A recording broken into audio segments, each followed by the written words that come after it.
We believe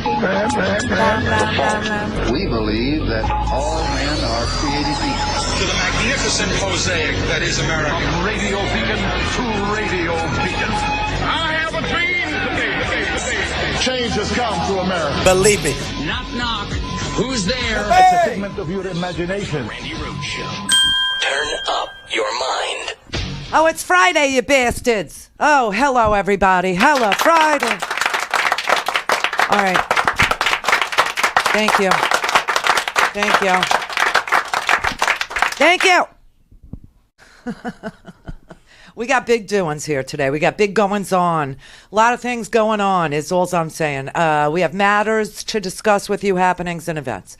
So here's like a couple of the announcements. You know we've been doing stuff and things to the studio. And the reason that we're doing stuff and things to the studio will become apparent very shortly. But tonight, one of the things that we will be launching for you is episode 1 of the Randi Rhodes Show After Hours podcast on the Sexy Liberal Podcast Network. Now, I do not claim to be the sexy liberal. You know who that whoa is, right? You know who that one is. That one. So we're going to piggyback onto her happy hour podcast, well, along with other amazing people. You know, I love the Fugelsang. He's a good friend. And the Frangela duo, a whole bunch, Dino Badala. He's going to have a podcast called I Want to Be Your Muslim Friend. So we're going to put it all on one platform, and you could hear all of our stuff. It'd be like these are going to be 25-minute free podcasts. After hours for me, it'll be stuff that, you know, after the show is over. You ever wonder what we do? Like, do I get out a hot plate? Do I start cooking on the stairs of the Commerce Park? Do I start doing that? Do I pound down some beers? What do I do? Do I yell and abuse my staff? Well, the staff that I have, yes, I abuse it. I don't yell at it. I just abuse it, but they're not the people that I work with. That's Brett and Scott. So Brett and Scott will be on the show also, and we'll make that available to you for free on the Sexy Liberal Podcast Network. Now, tonight will be episode 1. So Scotty and Brett, of course, and a special guest who will reveal his or herself to you as the podcast unfolds. So that will happen, I guess, by the time we get done, because, you know, we're not done when we're done. We have to do a whole lot of stuff. We have to, for the paid podcast people who want it commercial free and on demand when they want it, the show. So then, you know, after the show is over, we have to go back. We have to take out all the commercials. We have to, do and post the podcast to a, behind a paywall so that people can, who paid for it, get it. People who didn't, don't, this kind of thing. So that takes about half an hour or so. Brett's very, very fast. He gives you the best, the best service that a man could give. So we'll start recording the thing after he posts because, paid podcast people come first. So at 6:30, we'll record the Randi Rhodes After Hours podcast. And we'll post it. We're guessing. See, we don't know exactly what time. I'll know next Friday because this is the first time we're doing it. So I'm going to say look for it at 8 o'clock wherever you get your podcasts. And that includes iTunes and Stitcher and the Apple podcast app on your Apple phone if you're an Apple person. Android people have your own podcast app. It'll be there, okay, by 8 o'clock, I'm guessing, okay? Every Friday night. It's free. It's different than, the main show, okay? This is, we'll talk about things that we don't get to talk about on the show, all right? And so it'll be happy is what it is. It'll be really fun. And then Monday, next week, Monday, we are going to do the final studio improvements. Now, the studio has been a work in progress. As you know, there was a window behind me in the Commerce Park looking out onto a parking lot. And not just because it was an obnoxious view, but because of the sunlight factor, which would screw up our cameras, we had curtains. No one liked them. So we replaced the curtains. Wait, there, see, I did that. We replaced the curtains with drywall over here. We painted over the drywall, and we hung some temporary art pieces. This thing over here. This is by an artist named Michael Sprouse. He does. No, see, now I'm not pointing to. This see, everything's backwards, right? This here is by an artist called Michael Sprouse. He does beautiful work, so you can Google him and see all of his portraiture. He does portraiture of women. So he chose to do me years ago. So that's what that is. Well, that's going to get moved yet again.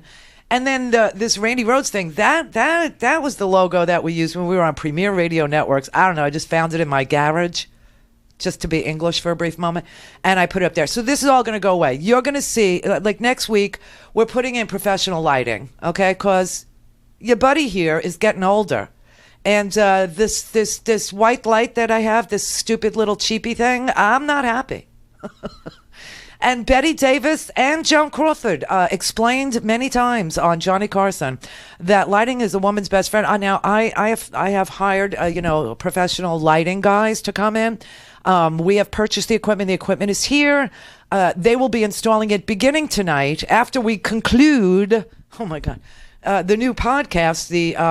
I'm not even used to the name. The Randi Rhodes After Hours podcast. After we conclude that and get that uploaded, then the lighting guys will begin their incredible amount of work, and they will install what I hope will be forgiving, wonderful, pinkish tinted, something to help the aging face in this HD world look better. Other than that, I'm going to have to take time off and lay on a freaking gurney. And you know what I mean. And I'll do it. I will freaking do it. So I'm going to try the lighting thing first. And then if that doesn't work, so they're going to start installing that tonight. They're going to work till midnight tonight here in the studio. And then they're coming back on Monday. And on Monday, this wall behind me here, this gray wall, will be replaced with the most obnoxious, obscene screen I have ever purchased in my entire life. You know, these screens now are like 7 feet wide. Have you seen some of you guys already have them. I refuse. Okay? I refuse. In my house, I think I have like a 50, okay, in the main great room because I like movies. And other than that, all I watch is news and a couple of cool Netflix shows. Do you know what I'm saying? But I'm not a big TV viewer other than news. And yes, that includes my nasty little habit of C-SPAN straight to the vein. That's what gets me high. But we measured the space back here, and apparently to fill it up and put some, visually stimulating images on there, we needed 80 inches. So in the hallway for this past week has been this obscene thing. It's just gigunda. It's just, it takes like, 2 very strong men and 3, small women to carry this freaking thing, and they're going to mount it. So something's getting mounted on a Friday night, and for an old broad, that's good news. Very excited. Now, you know what? Maybe on the after hours we should talk about all that. These little remarks that I make, these little innuendos, these little double entendres. This is, I think, what we're going to discuss tonight on the after, because this Biden issue is getting on my last nerve. Okay, can I just say that your private space is now, that we want to live in a society where there's no affection allowed. So maybe we'll talk about that on the podcast. For today's show, though, we got big doings. We got big things that we have to conquer. Apparently, Michael Cohen has given 133 pages of materials to the House, and he wants to use this as a get out of jail either free card or a delay, don't go to jail right now thing. We have to talk about this because you got a thug who is Michael Cohen, who's had, his come to Jesus moment, and he wants forgiveness. I don't know what to do about this. But anyway, the studio repairs, so Monday will be off, is what I'm trying to say. And we also need to install a dump button. Now, I could make double entendres, but I don't know if they're allowed anymore.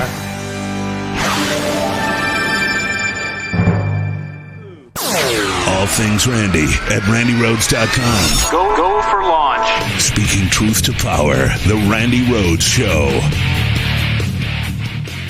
Well, we have learned from this letter that Michael Cohen's attorneys have sent to Hill committees that Michael Cohen has testified to, that just before he is to report to jail, Michael Cohen has found a hard drive with millions of files, according to this letter from the attorneys we're just obtaining. And here's what this letter says. Mr. Cohen was only recently able to access a hard drive with important documents. Said drive contains over 14 million files, which consists of all emails, voice recordings, images, and attachments from Mr. Cohen's computers and phones. Mr. Cohen has only had the time to go through less than 1% of the drive, or approximately 3,500 files. Mr. Cohen needs time, resources, and assistance to separate out privileged and personal documents from these 14 million files to make the rest available for review by various congressional committees that have sought his help. So in this 3-page letter, Wolf, Michael Cohen's attorneys are trying to make the case to these congressional committees, asking them to write a letter on Cohen's behalf saying that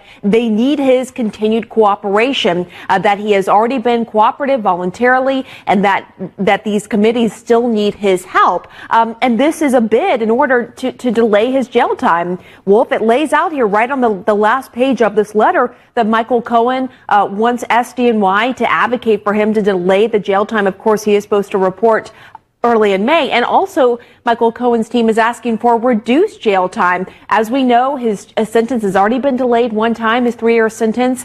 And so now this is an effort to try to get Congress to get to his side to help him reduce his sentence. Oh, my God. Yeah, no. How do you feel about that, everybody? Congress ought to step in and help Michael Cohen. I'm sure Otisville, which is the prison I'm sure he's going to go to because they have kosher. They do. They have kosher food there at Otisville. And I'm sure they have internet, too. So I think that with the 3 years he's got to, cool his heels or whatever it is that you do, he could access the internets and help Congress. First of all, co-equal branches of government being what they are, the legislative branch has nothing to do with the judicial branch. And I don't see how Congress could do anything with regard to Michael Cohen's sentence. That's number one. Number two, Michael Cohen lied over and over again during the time that it really mattered to get the truth about Donald Trump, the election. During that period of time, he was on Fox News, and he was foxing up the news, and he was foxing up facts for voters on that particular platform. So, it's time for you to go, Michael. It really is. But I get what this is because this 3-page letter was attached to 133 other pages. Oh, yeah. And these 133 other pages actually lay out Donald Trump's involvement in a conspiracy to collude with Russian government intervention in his favor during the 2016 presidential campaign and then obstruct justice by lying and covering up that activity and other felony crimes committed by Trump before and after he became president. So that is what is included in some of these attached documents to this letter that Michael Cohen's, Lanny Davis, is his attorney, also Michael Monaco and Carly Corcoran are representing Michael Cohen in this effort to keep him out of a minimum security federal prison in upstate New York where they do serve kosher, and I'm sure they have internet, and he could have all the time in the world to help Congress. But we have to right a wrong first, because that's what we do. When information is wrong, or people are wrongly accused, or people are somehow defamed or maligned, and we see it, we keep that tape handy in case it ever becomes apparent or it ever becomes easy to defend them in the public's view. Now, the people who were ruined, almost ruined, the people who were attacked, let's just say mercilessly, are 2 reporters from BuzzFeed, Anthony Cormier and Ben Smith. Those are the 2 reporters that back in January reported that they had documents and information and emails and other things that show that Michael Cohen was instructed to lie for Donald Trump. And I don't know if you remember back in January when all this came out in BuzzFeed, oh my God, the Congress started screaming, well, that means that Donald Trump suborned perjury, meaning if you ask somebody who's a witness against you or a witness for you, for that matter, to lie for you, you are suborning perjury. You are, witness tampering by suborning perjury from that person. And that is what these two reporters at BuzzFeed wrote. And what's really sickening is that they were correct and the entire universe crashed down around them, just like the entire universe. And, this has nothing to do with friendship because I don't know them. Just like this has nothing to do with friendship with regard to the amount of abuse that Rachel Maddow and MSNBC, especially Rachel Maddow, though, have been enduring after this Barr opinion about what the Mueller documents will show was summarized by Bill Barr instead of releasing the actual summaries that we now know were written by Mueller's attorneys, by Mueller, summarizing what Mueller found. So instead of getting the summaries, the actual summaries, we got Bill Barr's opinion about what those summaries summarized. I mean, the whole thing, this is such obstruction. This is such a cover-up. This is such a disservice to Americans who need to know whether or not their president is compromised by foreign governments or foreign oligarchs or foreign business deals or things that are not serving the American people, things that are serving him, things that are serving his business interests, things that are serving whatever, So, honest to God, the first thing we need to do is clear the names of Cormier and Ben Smith. Now, I'm going to remind you of all the crap that happened. And the reason why it happened to them is because what they actually wrote in BuzzFeed was that Michael Cohen was directed to lie by Donald Trump. And Mueller's team said that's not exactly what was in the Mueller report. And they never said what exactly was in the Mueller report, but they just let it out there like that. And Democrats were saying, well, if the president suborned perjury, if the president obstructed justice, if the president was witness tampering, then the president must be impeached because it's a federal crime to do that. And so they attacked these two guys, Cormier and Smith, as being liars. And we have to right that wrong. Here for their first sit-down interview, BuzzFeed's investigative reporter Anthony Cormier and editor-in-chief Ben Smith. Gentlemen, thanks for coming on. I appreciate it. Thanks for having us on. And we're happy to talk about this story. And I'm glad you began with the question of the truth of the allegations, because ultimately this is a media show. We are here to talk about process. We are happy to talk about that. But, on your air just an hour ago, Rudy Giuliani gave this extraordinary, classic Rudy Giuliani interview where Jake Tapper asked him about that central question. Did Donald Trump talk to Michael Cohen about about his testimony? Right. That's the question at issue. And they stood by their reporting then.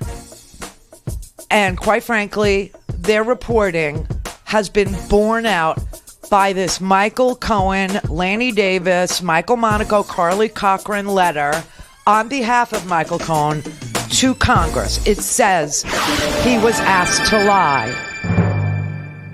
Connect. To speak to Randi, call 561-270-3844. 561-270-3844. So let's get to Thursday night and the story that says Trump told Cohen to lie.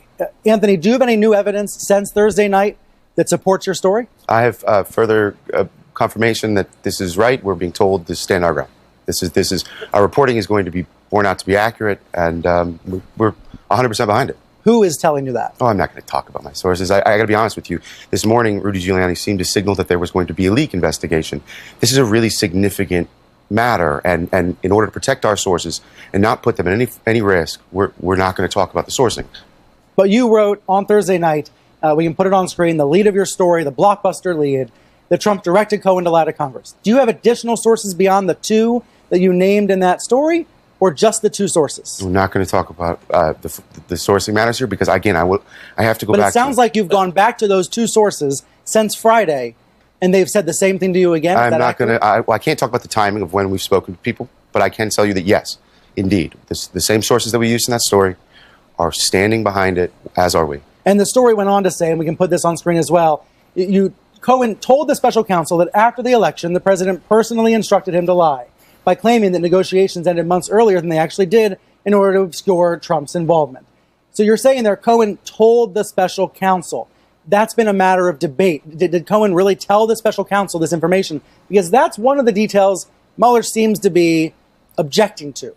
You still both stand by that. We are eager to understand which characterizations Mueller is talking about there, and obviously we take that incredibly seriously. You challenged him on Friday night to come out and say what's wrong in the story. I mean, it was less a challenge than a request for information. Like, we really would like, we are very Have you eager. heard from the special counsel? You know, we have not. I guess we heard sort of through the Washington Post a bit, but we haven't, I think we haven't heard, you know, where the gap is and whether, where we can continue our reporting to close it. And we're interested in the construction of that statement. In fact, I think Jason Leopold has already sent a formal FOIA request to understand any of the comms behind that. We want to know how that was constructed, why the Deputy Attorney General's office was involved there. We're really keen to learn.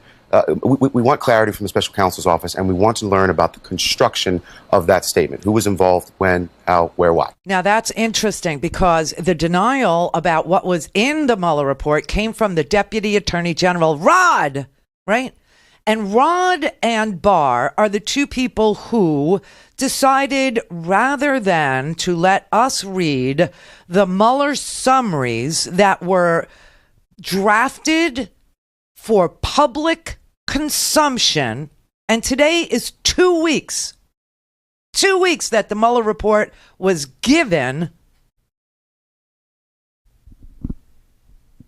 to the Attorney General of the United States. The head of the FBI, Chris Wray, says he hasn't been allowed to read it. Congress doesn't have it.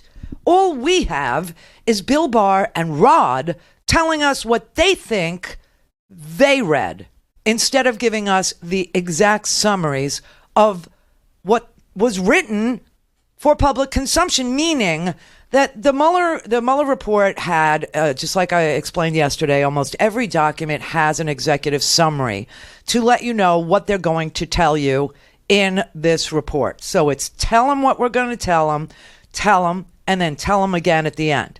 So the executive summary tells you what is going to be told, the story that's going to be laid out with facts, with evidence, with dates, with times, with places, with attribution, right? And also citations to any laws or that might be relevant to deciding about obstruction of justice or about a conspiracy. Well, instead of giving us those executive summaries that were written for public consumption, they decided, the two of them, to exonerate Donald Trump of the charge of obstruction of justice. And that is what this BuzzFeed article had to do with: obstruction of justice, witness tampering, suborning perjury from a Michael Cohen. And so what they wrote in BuzzFeed, okay, they wrote a sentence that said that Trump directed Cohen to lie in his congressional testimony. Okay, and to say that there were no Russian contacts after January 31st, 2016, the day before the Iowa caucuses. And that that Cohen's false statement was made in accordance with Trump's directives. This memo that Michael Cohen released today states that Cohen's false testimony was based on, quote, Trump and associates' overall and intense effort to persuade Cohen to commit the crime of lying to Congress. This is a quote. Cohen explained that he was, in effect, instructed to lie about the January 31st, 2016 date through the use of Trump code words that could only be interpreted as an instruction or directive.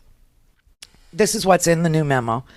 To cover up the fact that Cohen had been in contact with Russians during most of the presidential campaign, from the day of the Iowa caucuses, February 1st, through all of the primaries and caucuses until June 2016, after Trump had become the putative Republican nominee by assembling a majority of delegates.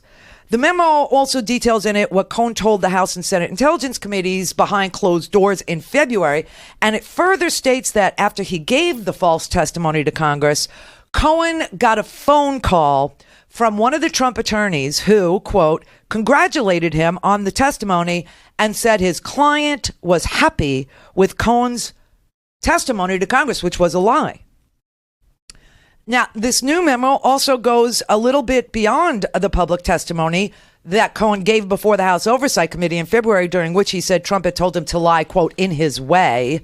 The new claims in this new memo from Michael Cohen's camp say that he made new claims about Trump's involvement in the Moscow Tower project, which he had previously dismissed as barely more than an idea. It says this, quote, in May of 2016, Cohen told Trump that he could travel to Russia to assist the building of the project, either before or after the GOP convention in August, and Trump agreed. Obviously, and this is Trump's attorney, Cohen's attorney's writing, quote, obviously, this proves that Trump knew that Russian contacts about the Moscow Tower project continued after January 31st, 2016, and Cohen was still making inquiries about Trump's schedule to Trump's executive assistant about a trip for Trump to make to Russia during the campaign to move negotiations along. Now, we all know the trip never happened, but what Cohen's attorneys are saying is that they have further evidence that the trip was under serious consideration after Trump approved it. And it also implicates Ivanka Trump, this memo does. It states that she knew that Michael Cohen had given false testimony to Congress. She also was part of that. According to the memo, Cohen told the intelligence committees that in late 2015, Ivanka forwarded him, quote, an email from the wife of a former Russian weightlifting champion about Ivanka sponsoring a health spa at the top of the Trump Moscow Tower, and that Ivanka put Cohen in touch with this weightlifter named Dmitry Kolkov, and Dmitry Kolkov had offered to introduce Trump to Vladimir Putin to facilitate the Moscow project. Now, Ivanka has previously said through her representatives that she didn't know about this proposal until a non-binding letter of intent had been signed, and she never knew about any of this. So this is proving that's a lie. The Randi Rhodes Show is live on RandiRhodes.com and the free Progressive Voices app for Android and iOS. Visit the App Store or ProgressiveVoices.com now. There are two investigations that were going on simultaneously. The counterintelligence investigation, which is how this all began. That is an investigation into whether the president or people around him were witting or unwitting agents of Russian influence. And then the criminal investigation. It looks like the Mueller report is predominantly focused on the criminal investigation. Here's who he charged, here's who he didn't charge, and here's why.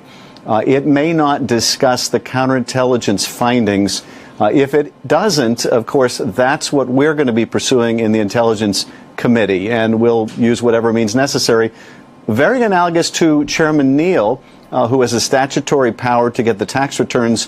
We have a statutory power in the intelligence community to gain access to any significant counterintelligence activity and findings, and we're going to expect the intelligence community and the FBI to live up to that statutory requirement. All right, so we're hearing a lot of talk about a counterintelligence investigation, and that's how this whole thing with the Mueller report started, versus a criminal investigation. And I'm not really sure if everybody understands the difference. I know if I had to explain it to you, I probably would botch it. Right. And so to help explain all of it to us, Malcolm Nance, a counterterrorism and intelligence consultant for the United States government, special operations, Homeland Security and intelligence agencies, and also a very, very important analyst for MSNBC, joins us to make some sense of all of this. Hello, Malcolm. Hello, Randy. How are you? I'm good. I love our little Twitter banter. That's fun. Like, call me.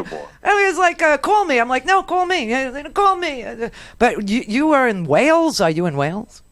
Yeah, I'm in Wales right now, and actually I'll be doing my segments for MSNBC from Manchester. So how I'm running around writing a new book. So yeah, because I saw the time difference, and I was like, where is he? Is he in China? Where is he? It's not that far. So, okay, we figured that out. So first of all, the reason why I really, really find you invaluable today is, what is the difference between the counterintelligence investigation and the criminal investigation that perhaps Mueller did? Well, first off, you should know right from the very beginning, I think I might have been the first, if not one of the first in the media that said that there is a national counterintelligence investigation going on. That's when you feel that there's a threat to the United States, which comes from foreign spies. And that's what counterintelligence is. They're actually spy hunters. And when they go into action, that means that they've identified either American citizens or the people who are trying to recruit and bring American citizens into espionage. So with the Mueller investigation, they went after American citizens who we all know by the filings, were contacted or had interactions with foreign intelligence agencies or their subcontractors and liaisons. Oftentimes, they don't use, actual spies to do this type of activity. They'll use a Russian oligarch. They'll use a university professor, an economic, somebody who's in economics. You mean like Joseph Misford, or somebody who's suddenly gone missing now? We don't even know where he is. Yeah, Joseph Misford, or they'll use what are known as agents of influence, or these intelligence subcontractors like Maria Butina. Who aren't actually FSB, intelligence officers, but perform these roles of identifying, recruiting, and passing people on or exercising influence. Now, so that is how this whole investigation started, when they found out that George Papadopoulos was in contact with known agents of Russian intelligence. Right. And I keep trying to explain this to people on the Twitter sphere and Facebook and all this stuff. And I keep trying. This all started because Trump was spied on. No, this started because George Papadopoulos was promised some dirt from a professor named from Malta, a Maltese professor named Joseph Misfud, who told him the Russian government wanted to help Donald Trump. And idiot boy got drunk and told it to an Australian diplomat who told it to the American government. And that's how this started. And what's really interesting to me in Bill Barr's colorization of what's in the Mueller summaries, which we should be able to have by now, it's been 2 weeks, is he says Russian government.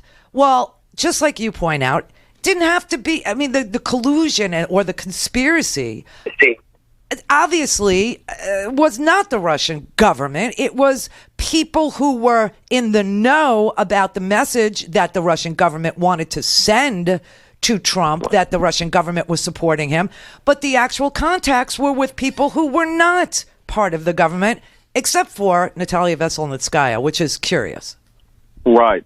And, we had a lot of people coming out in the media as well, coming out and saying, well, you guys should apologize to Trump. You didn't have collusion. Right. No, there can be heaps of collusion and conspiracy in the Mueller report, but it may not rise to the level of a criminal offense, especially if this involves FBI or foreign intelligence agency intelligence, which we cannot disclose. If it came from one of our sister intelligence agencies, let's say Estonia or Latvia, and it involves sensitive collection methods and techniques which would identify to the Russians right away how they got that information, you can use that information in a counterintelligence investigation to catch the spies and catch the Americans who are doing that. But, sometimes we don't prosecute those people because they can also show, that it's not beyond reasonable doubt. And that's what Donald Trump Jr.'s lawyers did when they released all of those documents last year talking about his meeting and said it was about, adoption. They were creating doubt into the minds of the Mueller team because they don't have a slam dunk. Right. So one other thing, Randy, we've gotten people on this before. There's the famous case of Felix Bloch, He was a State Department diplomat. He was caught on video with live operatives transferring bags of classified documents to Russian intelligence officers. But they could not actually get him, with the documents in hand. So they prosecuted him, or decided not to prosecute him. They kicked him out of State Department. They ruined his life forever. But it never rose to a criminal charge because we wanted the spies and the spying to end. That's counterintelligence. This is very confusing for law-abiding citizens, people who understand the law through traffic tickets and through, going to court for non-payment of child support, right? I mean, we don't understand how it's possible that you could have all these contacts. I mean, there are 100 contacts between Trump campaign officials and Russians. We got lying and letters and, if it's what you say it is, I love it. We got Natalia Veselnitskaya. We got Rina Ahmedchan. We all saw it. We all saw it. And now all of a sudden we are supposed to apologize. It's very weird, as far as the amount of abuse that Rachel Maddow has taken after this, Bill Barr, which, by the way, this Bill Barr thing is backfiring already. But the amount of abuse people like me took from the transparency people, like the Glenn Greenwalds of the world. Oh. Holy crap. Why are they protecting Bill Barr? I don't even... Well, Greenwald works for Fox, all right? And, don't listen to anything that a guy who facilitated the defection of one of the greatest, thieves of classified information in U.S. history has to say, right? I mean, this guy helped Edward Snowden defect to Russia. And isn't it true that Edward Snowden is a guest of the Russian government to this day? Yes, he is completely under Russian government control in a Russian FSB-controlled house. He does not have open access to people. He thinks he's free. He is a prisoner, and he is helping them. Whether he knows it or not, he is. He's the greatest useful idiot in the history of the world. But all that information being out in the air damages America.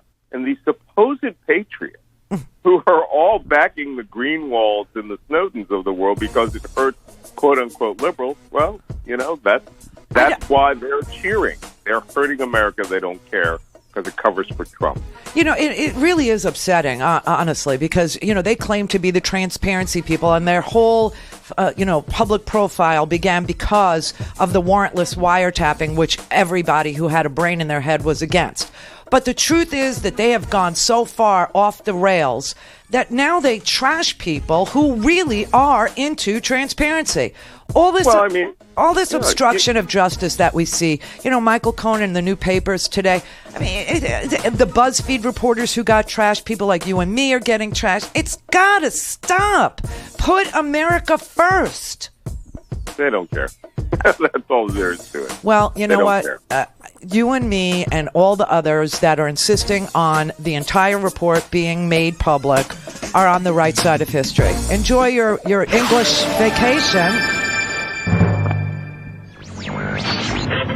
Mary had a little man. We believe that all men are created equal. To the magnificent mosaic that is America. From radio beacon to radio beacon. I have a dream today. Change has come to America. Believe me. Knock, knock. Who's there? It's a figment of your imagination. Randi Rhodes Show. Turn up your mind. Well, it's been my assumption, and we won't know until we get it, and I find it remarkable here we are almost 2 weeks out, and Barr is still keeping this report buried. But it's been my assumption that a 400-page report has an executive summary already. So, of course, it begged the question, why did Barr feel the need to release his own summary? And now this is obviously someone who was hired for the purpose of the squelching and obstruction of justice component that threatened the president. But nonetheless, why didn't he release a summary produced by Bob Mueller himself instead of trying to shape it through his own words? So I don't know what to make of the New York Times report. It is concerning. The best remedy, of course, is transparency. Let the American people see all of it. And ultimately, That's what's going to happen. We're going to fight this in any way we can, in any way we need to make sure that the American people get to see the product of Bob Mueller's work without the filter of Mr. Trump's hand-picked attorney general. Seriously, dude, this is amazing. It's been tonight, it'll be 2 weeks since Bill Barr decided to summarize a summary of a 400-page report plus appendices and documentation and probably grand jury testimony and other things. I mean, this is such a cover-up. At first I was trying to give Bill Barr the benefit of the doubt, and then it dawned on every single body that he picked 72 words out of context. I mean, it was like the Monday after. Friday, he dumped a document, right? Monday, we came on the air. We weren't supposed to work that Monday. Remember, we were still doing the studio. We had just started the studio upgrades, the build, right? And we decided we were going to work. And we worked, and it was so obvious by Monday that Bill Barr had cherry-picked 72 words out of context, not even a full sentence by anybody who worked on the Mueller report. Not one full sentence was in that summary. And then it dawned on us, as we were talking about it, that obviously there's an executive summary of the Mueller report, and why haven't we seen that? So now as the 2 weeks progress, we find out, yes, not only is there an executive summary, but according to yesterday's Washington Post reporting, the summaries, plural, were written for public consumption, that they didn't even need to be redacted. So why is Bill Barr sitting upon it? And why did Rod Rosenstein and Bill Barr take it into their purview to clear Donald Trump of obstruction, meaning covering up his Russian contacts? Now, what Bill Barr put in the memo is that Mueller didn't find a conspiracy between the Donald Trump campaign and the Russian government. But did they find inappropriate contacts? Well, obviously Barr was cherry picking, and he had to include in there that there were multiple offers from the Russian government, multiple offers. And we know that because we saw them. We saw the Junior emails. Now, one of the big questions I have is, why didn't Mueller interview Junior? And there's an answer in that Mueller report. Why didn't he interview him? How many people did he interview from the Trump Tower meeting? We know Manafort has been charged with crimes, but what did Manafort offer about why he didn't call the FBI when the Russian government was right? Why did he take that meeting and not call the FBI? You see what I mean? There's so much that we don't know, and we should know, because Donald Trump cheats, and he cheated, and that's why he's the president of the United States of America. And we don't know what cheating went on his behalf from foreign governments, and what contacts were offering. And, and then there's the whole obstruction question that Mueller didn't answer. And you know why Mueller didn't answer it? I could tell you why Mueller didn't answer it. Mueller didn't answer it because Mueller is operating under the OLC's rule that opines that a sitting president of the United States can't be indicted. And that's why he left it an open question. And that question was supposed to be answered not by Bill Barr and not by Rod Rosenstein. It was supposed to be answered by Congress. Why do I know that? Because if Mueller believes, as obviously he does, that a sitting president can't be indicted by virtue of this OLC rule, then the remedy for a malperforming or law-breaking president is impeachment, which has to happen in Congress. And Mueller obviously believes that that is what should happen, and that the ultimate decision has to be made by Congress. And that's why Bill Barr and his stupid summary are in and of itself obstruction of Congress. All Bill Barr has to do at this point is release the freaking summaries. And it's 2 weeks and he hasn't done it yet. And you know why? Because Bill Barr is acting as the president's attorney, not as the attorney for the people. And that's what the Attorney General of the United States is supposed to be. He's supposed to be the attorney that represents the people of the United States in court proceedings. That's why cases are called U.S. versus. And Bill Barr is not acting as the attorney for the people of the United States. Rather, he's decided that he's going to act as the attorney for Donald Trump.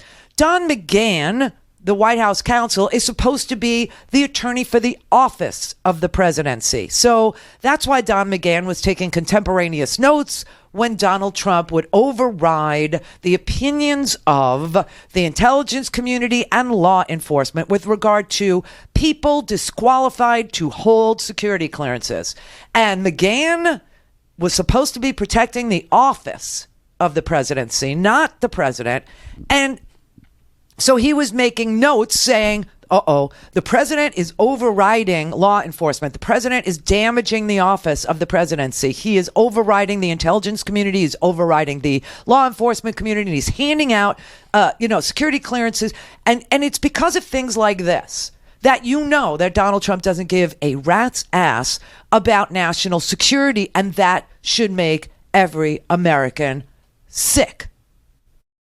Unfortunately, there are people on both sides of this, on the extreme fringy parts of both sides of this, who feel a need to put America and Americans' safety and security and our interests over there, and their reporting prowess over here. I'm sorry, but you guys who are defending this Bill Barr memo, the guys who are defending the disgusting nature in which clearances were handed out like candy, like they were things that of course you get if you're the president's son-in-law. Of course you get one if you're the daughter of the president. I mean, you people are sick. There's something that's gone completely off the rails with your thinking, your logic, your ability to protect and defend this country, your ability to be a patriot. Something has gone absolutely wrong. You have absolutely abdicated the word patriotism. You don't know what it means. It means that you love your country when it's right, and when it's wrong, you right it. It doesn't mean, if you find that the Russians interfered, we're going to go to war with Russia. You're morons. There's something wrong with you. And for people who don't understand that guys like Glenn Greenwald, who protect guys like useful idiots like Snowden, who is a guest to this day of the Russian government, and that Glenn Greenwald despises the United States so much that he lives in Brazil, and that there's kooky, crazy people on the left who are so afraid that the United States might have other means to defend itself besides for all-out troops on the ground wars, who decide instead to mislead their audiences. You are as bad as Fox News, which is a vowel movement away from what it does to the news. You are all complicit in this cover-up, every last one of you. And what strikes me, these are the transparency people. It's just such a joke. This is not a game. If the president is a criminal, America needs to know it, and know it now. Right now. All things Randy at RandiRhodes.com. Go for launch. Speaking truth to power, the Randi Rhodes Show. Not to disclose to the House Ways and Means Committee your tax. They'll speak to my lawyers. They'll speak to the Attorney General. Will you direct the IRS to do that? They'll speak to my lawyers, and they'll speak to the Attorney General. Thank you. I don't know what world this man lives in. They'll speak to my lawyers. They'll speak to the Attorney General about releasing his tax returns. The actual letter that was written by Richard Neal, the chairman of the Ways and Means Committee, is invoking a section of the IRS, law that says that the president shall produce. It doesn't say may. It says shall. And it doesn't matter if the president's under audit or not. So why is the president trying to hide everything? If he has nothing to hide, again, a question for the transparency people who are overseas trying to tell us what we're living through over here is some sort of a conspiracy of the making of me. You people are sick. There's something really wrong with you. So you have the president of the United States who has now been checked by Congress. That's what checks and balances are about. And Congress formally requested that the Internal Revenue Service turn over 6 years of his personal and business tax returns. This is a 19 and 24 law that they are invoking. A 19 and 24 law that they are invoking. And the law says the Treasury Secretary shall furnish any return or return information specified in a request from the House or Senate tax writing committees. This law does not give any wiggle room. It doesn't give Steve Mnuchin or the Attorney General Bill Barr or Rod Rosenstein or anybody any option except to shut up about it and have the commissioner of the IRS furnish the documents formally requested. It is, and also what we learned was that a president's individual tax returns are subject to IRS examination. Now, that is IRS practice and not law, but it's something that has happened with every president that we've had since Richard Nixon, who was under audit when Congress requested his tax returns. So I don't know what Secretary Steve Mnuchin, I don't know what his lawyers have to do with it. I don't know what anybody has to do with it, except for the IRS commissioner. And the IRS commissioner is ordered under this 1924 law to furnish any return or return information specified in a formal request. Now, here's the thing. That does not mean that you will see it. That doesn't mean that I will see the president's tax returns. We don't know, by virtue of this 1924 law, about whether or not this allows for, or, you know, we know it doesn't require, but does it allow for Congress to make the returns public? That's a separate discussion. That we don't know. What I can tell you is that when I looked up what it would take to make any person's IRS filings public, is a full vote of the full Ways and Means Committee. And a simple majority would do it. Now, it could also happen in the Senate, at the Senate Finance Committee, but you got your Charles Grassley over there, and he's not about to do it. And trust me, you know, because they have the majority in the Senate, they control all the committees in the Senate, and they get the majority of seats on each committee. So don't expect anything of any sort of transparency, cooperation, sunlight, or anything being shed by anybody in the Senate on any issue that would, you know, require that would let us know whether or not the president is a crook, whether or not the president is a criminal, whether or not the president is a tax evader, whether or not the president doesn't file his taxes, or any other such matter. We will never get that cooperation from the Senate. In fact, one of the most underreported stories of the week is the story of the nuclear option in the Senate. You know, Mitch McConnell. This was amazing to me. And nobody, I mean, of all these, we have 2 lousy hours a day, okay? Now we're going to add an after-hours podcast that's going to give us like another 25, 35 minutes to discuss things, right? But honestly, you got 24/7 news channels. 3 of them last time I checked. 24 hours a day. I'll say 6 days a week because Sunday, I don't know, Jesus rested, and so therefore we get Lock Up Raw. I don't know what the, connotation is, why they can't work on Sunday. It's Sunday, Ellie. It's Sunday. When I tell you, don't call me on a Sunday. So on Sunday, CNN runs the 80s, the 90s, Now we got Sanjay Gupta traveling the world trying to find his chi or his zen or his, I don't know. He's looking for happiness. Here, instead of wasting all this time looking for happiness, it comes in moments. Happiness is not a way that you are all day, every day. Life is hard, but happiness comes in moments. You better grab them while you get them. But Sunday, everybody checks out. I don't understand. And so 6 days a week of 24/7 cable news we have, and nobody has reported the most amazing, significant thing that happened this week. And the most amazing, significant thing that happened this week happened in the Senate at the hands of the turtle boy, Mitch McConnell.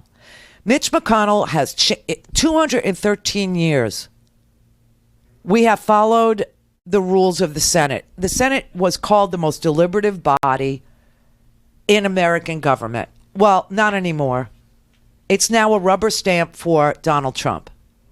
Mitch McConnell upended 213 years of history by killing the filibuster for circuit court judges. Now, I will say this. Democrats were so disgusted during the Obama administration because Obama couldn't get anybody confirmed, not to his cabinet, not to his administration. I mean, think about this. The Secretary of Defense that Obama nominated was a Republican.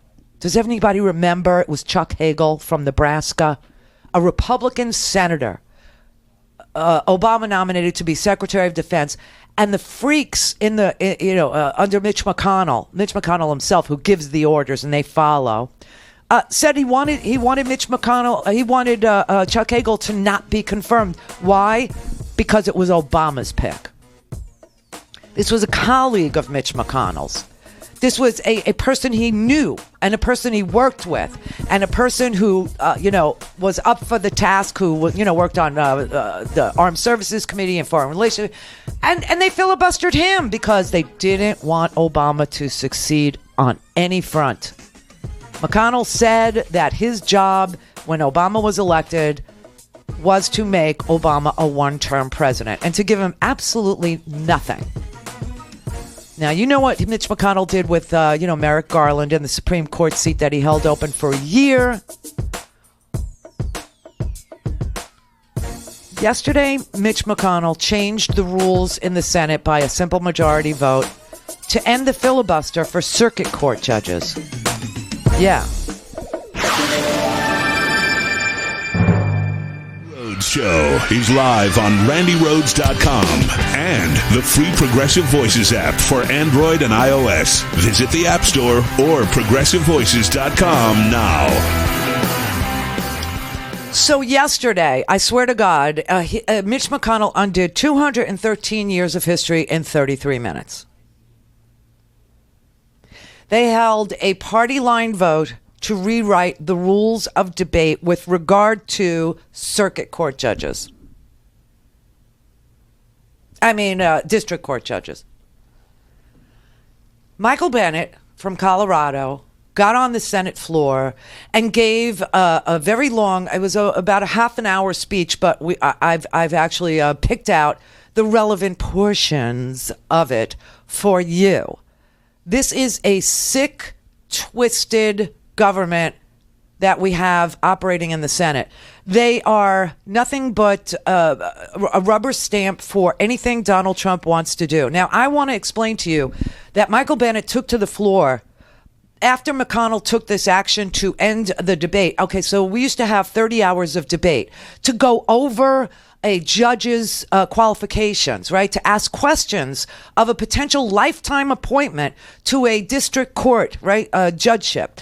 And 30 hours, of discussion, 30 hours of debate, 30 hours of questions, right? And then a vote, Well, the person that Mitch McConnell decided to change the rules for, the person that Mitch McConnell decided to take the extraordinary step of pulling the trigger on the nuclear option for, was an assistant secretary of commerce who had absolutely no opposition. No opposition at all. And Mitch McConnell did this completely and wholly out of revenge. Revenge because years ago, when Obama was president and Mitch McConnell was filibustering every single person Obama would put forward, from Republican Chuck Hagel for Secretary of Defense to Merrick Garland all the way up to the Supreme Court, Mitch McConnell, we actually, Harry Reid relaxed the rules for some of these appointees, these presidential appointees, so that Obama could staff his administration.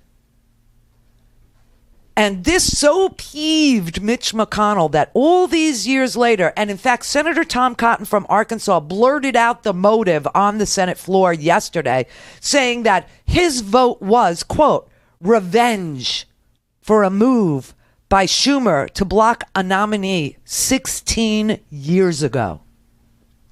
Senator Tom Cotton actually said, quote, today, Senator Schumer will reap what he sowed. It was retaliation for some nominee that you don't even know about, that I don't even know about, 16 years ago. This is really sick. It's really sick. Now,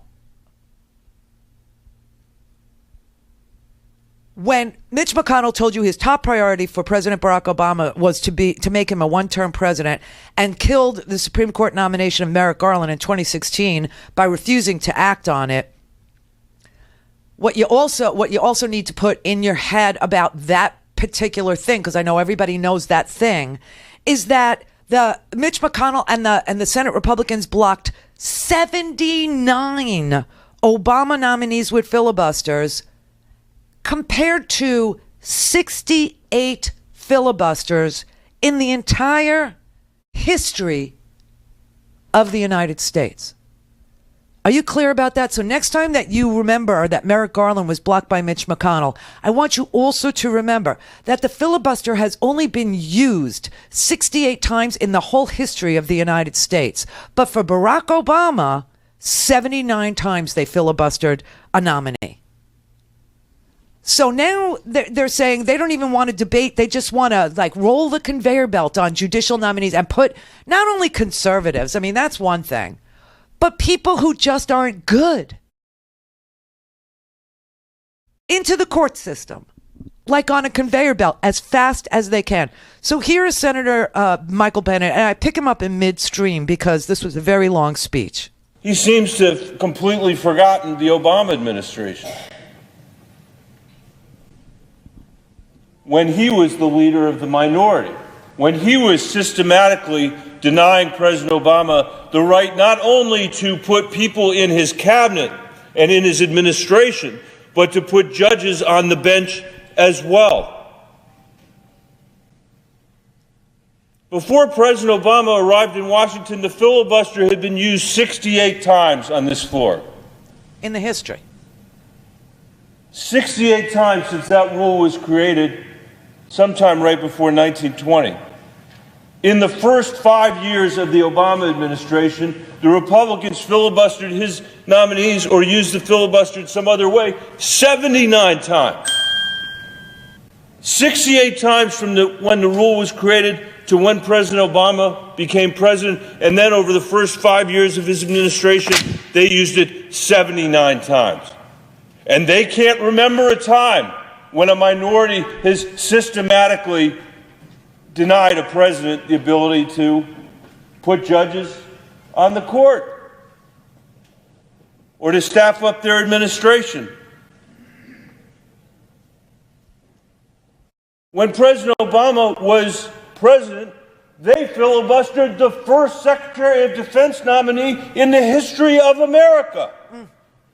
And he was a former senator. And he was a Republican. His name was Chuck Hagel. They filibustered him. Secretary of Defense feels like a pretty crucial appointment. In President Obama's last 2 years, the Republican Senate confirmed only 22 judges. That's a smaller number than at any time since the Truman administration. 22 judges was all he got. After President Obama left, he left 100 vacancies to President Trump to fill, a record number. There were more vacancies at the end of his term than there were at the beginning. Oh, my God.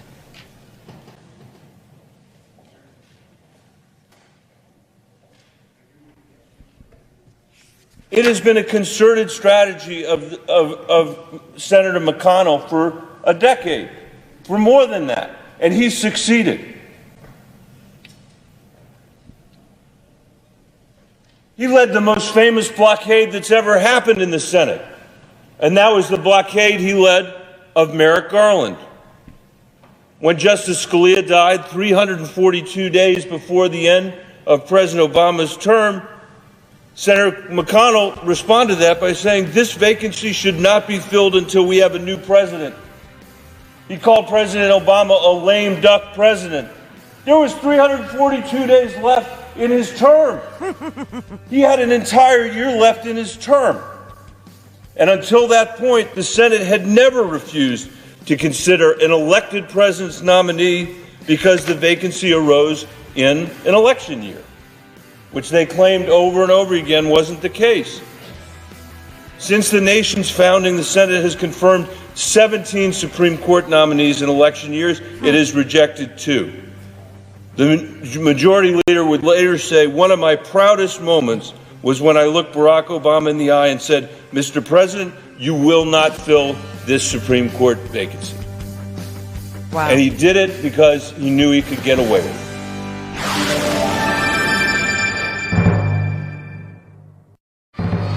This is the Randi Rhodes Show. To speak with Randi, dial 561-270-3844. That's 561-270-3844. People say that he stole a Supreme Court seat. It's bigger than that. He won the presidency for Donald Trump. And we know what's happened since that time. But it amazes me that in the name of things not moving quickly enough, he can come out here and claim that the most significant thing he's ever done is what he did to Merrick Garland. And then the record he has set putting judges on the circuit courts and the district courts since Donald Trump was elected president. Nobody has ever had these many judges put on the court as fast as the majority leader has put them on the court. And now for the district court judges, he wants to do it 2 hours a time. He's just going to crank the machine until it's not available to him anymore. And it's been clear that that has been his objective from the beginning.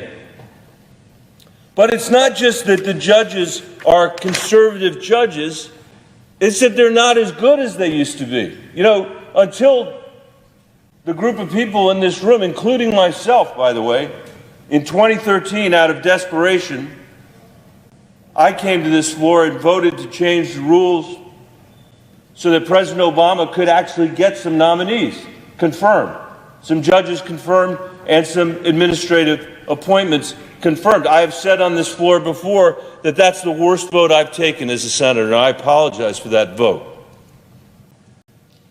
So I share some of the responsibility for where we find ourselves today. The majority leader said at that time, you're going to come to regret this decision, and I'll say this about him, he was right. I do, not for me, and not for the Senate, but for the American people who are having their judiciary infected by the mindless partisanship of this place, which is hopefully temporary partisanship. But those are lifetime appointments that we're confirming. This is frightening. This is really frightening. And of course, you know, a lot of people who will never come before a judge for any damn thing ever are like, what's the big deal? Well, you've got these heartbeat bills, and you've got a Supreme Court that decides elections now, and you've got circuit court judges who have to uphold or overturn pieces of legislation that, may or may not violate constitutional norms or constitutional requirements that, we could go back to separate but equal. I mean, all kinds of really weird things. You see these nominees come forward and they won't even say if Dred Scott was wrongly decided. So it's not just that they're conservative, it's that they're crazy and they're they're undeserving of these lifetime appointments, and Mitch McConnell's cranking them out one after the other after the other. And when you think about Obama only getting 22 judges and having more vacancies when he left than when he came in, because Mitch McConnell would hold all these court vacancies open and would filibuster as a minority member everybody that Obama would put forward and hold open Supreme Court seats.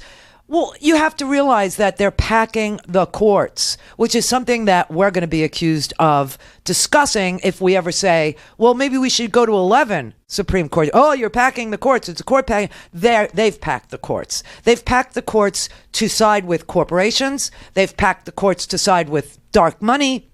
They've packed the courts to side with stupid things like Citizens United. Corporations are people. The way corporations speak is through donor money, etc., etc. It's just so horrible, and we're all suffering the actual erosion of real governance. We're literally sitting inside of an oligarchy right now, and some people feel it, and some people know it, but other people don't. And that's a shame, because when the filibuster is done away with for ordinary legislation, and the courts have already been packed with people who will rubber stamp any piece of legislation, then what you have is you have a country that's been literally bought, paid for, sold to the highest bidder, and everyone else can just shut up about it and just realize that you don't stand. See, and the thing I keep telling you is, so far the judiciary hasn't really let us down. So far, that part of our government has held, and so far we managed to take back one of the co-equal branches of government, the House of Representatives. It's half of the legislative branch. We have to take back the other half, and we have to do it in this next year, because the amount of damage that is being done right now is it's like a virus. You know, it's going to infect everybody. All right. Let's see what's going on. Mark in Massachusetts. Hi, Randy. I'm a first time, long time. I must say I'm a big fan of the show. Thank you. I do have a comment about your figurines you have on your desk, though. About what? I love them. Your figurines you have on your desk. Oh. The Ruth Bader Ginsburg and the Barack Obama, they're beautiful. I love them. I must know where you got them from. They were Christmas presents from Scotty and Brett. Oh, that's awesome. Yeah. I must make a comment, though, about the Ruth Bader Ginsburg one. I think is a little anatomically incorrect. I don't think anyone's seen her standing in a long time. She stands. John in Washington.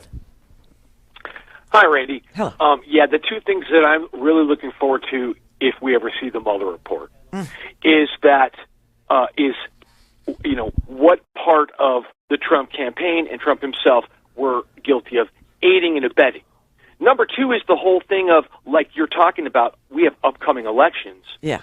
What did the Russians do, and how did they do it? Like that's no. They copied their past techniques from Brexit, from the elections that they tampered with in Europe, and they tried to in France, where they got, Americans in, and it's this worldwide, breaking up an ice dam like in Montana that caused that big wave, right?